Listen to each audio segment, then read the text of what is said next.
A nonprofit government watchdog group called OpenTheBooks.com is looking into how much the city of Nashville could owe developers after a court ruled that sidewalks mandated by the city on new construction are unconstitutional.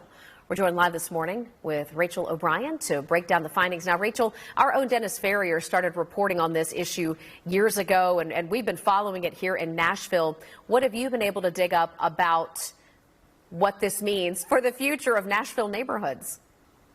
Right. So this was a decision by the Sixth Circuit Court of Appeal.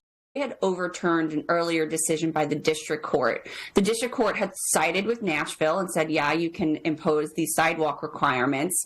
But the two Nashville residents who had sued Metro, they won this time around. The court said, we're going to kick the decision back to the district court, and the district court is going to have to determine the appropriate remedy.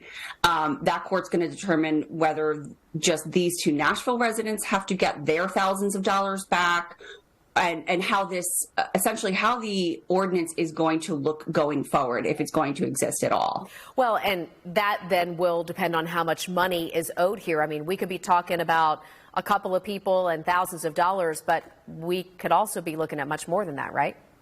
Right. So Nashville, they are no longer enforcing the sidewalk ordinance. But that's the question.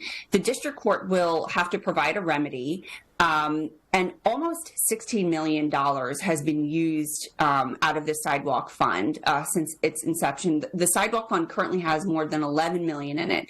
So the court could order Metro to refund all other Nashville residents or developers, who were building and who were required to pay for this sidewalk fee.